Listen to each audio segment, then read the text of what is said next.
I'm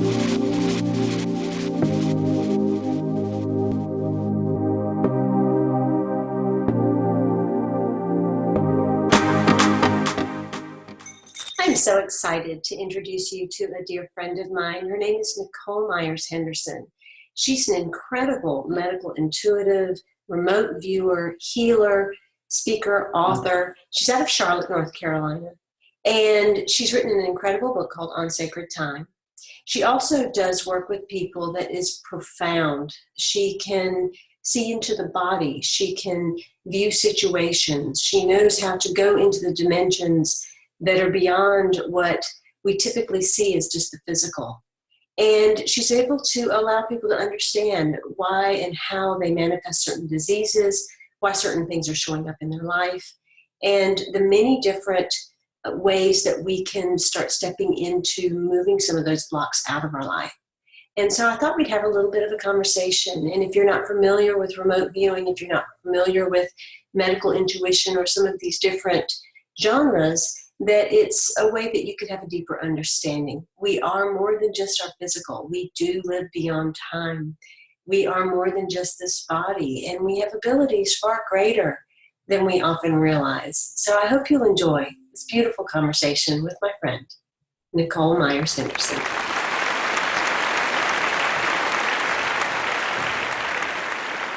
Anything and everything around us is made of that same energy that we are. So the plants, the trees, the wind, the water, the stones, everything is the same as us, sending and receiving energy. So when we are at our peak, when we're in our awareness, we can extract information from anything and everywhere. Okay, so when you started off by saying, I don't need to be right on site with someone, that I do remotely, that this is the philosophy behind it. And every human being has this ability. So we're born with it. It's just those that don't know how to access it were probably never taught to do this.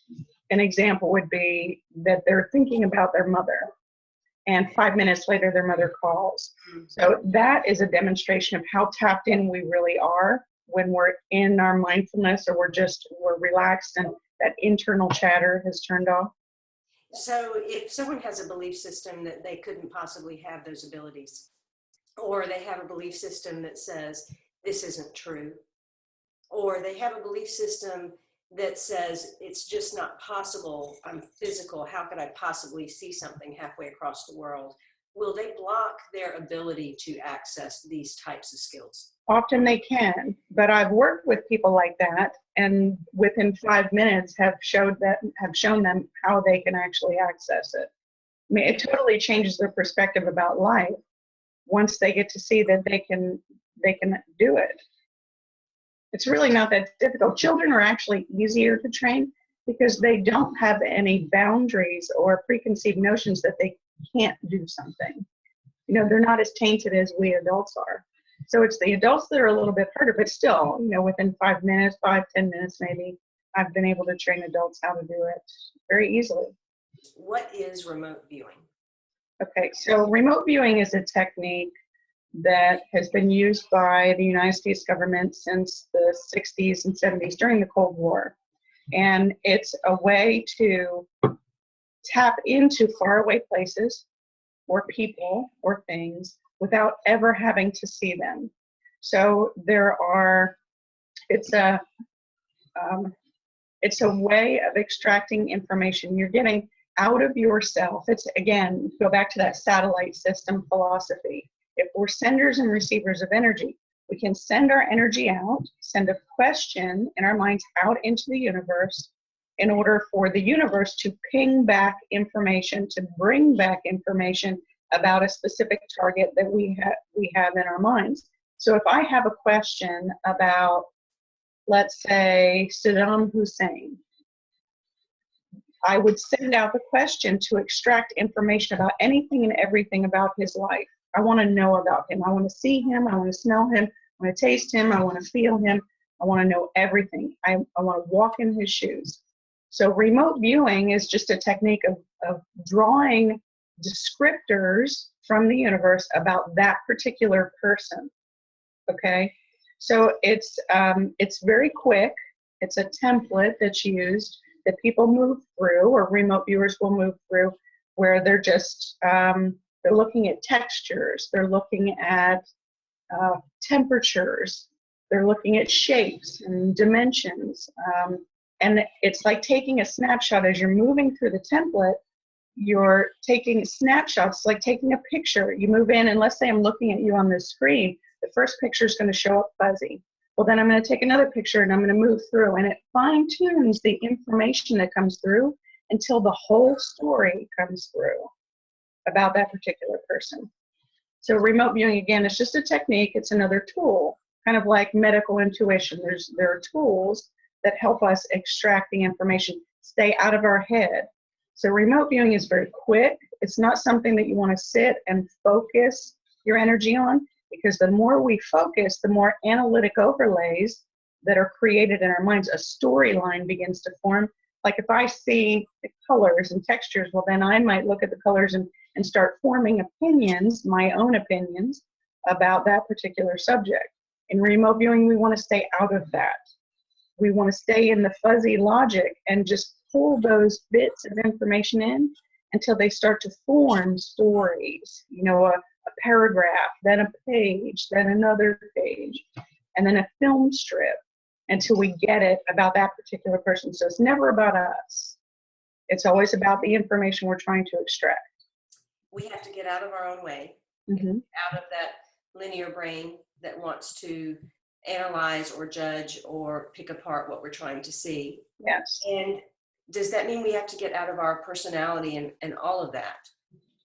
Well, often it's setting that aside. So if we are a pure filter, again, satellite system, the satellite's not going to judge the information that's coming. They're not going to be critical about the information. All that satellite does is pull and send. You're retrieving and then sending back information. So it's not, again, it's not forming an opinion about the information. It's just keeping real with the information. So it's like a computer. It pulls it in, and then, but now they've taught computers how to judge or determine your next thought or what else you might be interested in. Here, we want to stay in that, again, we want to stay in that fuzzy logic. You mentioned several tools or steps. Can you go into some of those tools and steps? Sure. So like the first step, there are a couple of different ways to do remote viewing. There is being front-loaded. Front-loaded means that I know something about the particular subject. Let's say it's you. I know that I'm remote viewing you. So all I'm doing is focusing on that I know it's you, but then I still want to go through you to get all the information.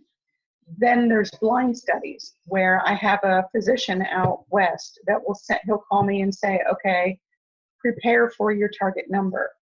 And he'll give me a 4 to 8 digit number and then say, call me when you're finished. I know nothing about the target, not person, place, thing, nothing.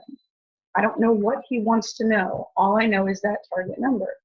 So that once I know what I'm doing, then I'm going to focus. Let's say I'm going to do that blind study. I'm just focusing on the target number.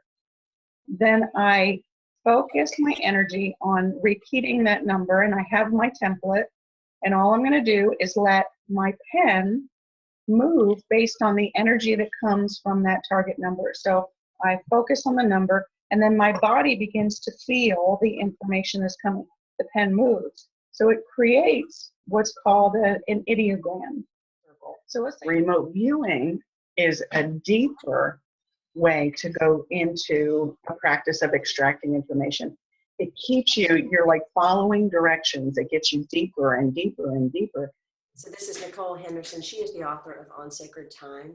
She is a medical intuitive, remote viewer, a radio host. She works with people in their cellular memory and also teaches people how to handle some of the issues that are going on in their lives and in their bodies.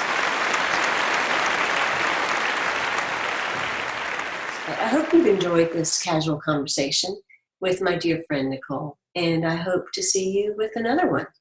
I am Simran, in love, of love, with love, and as love. Be well.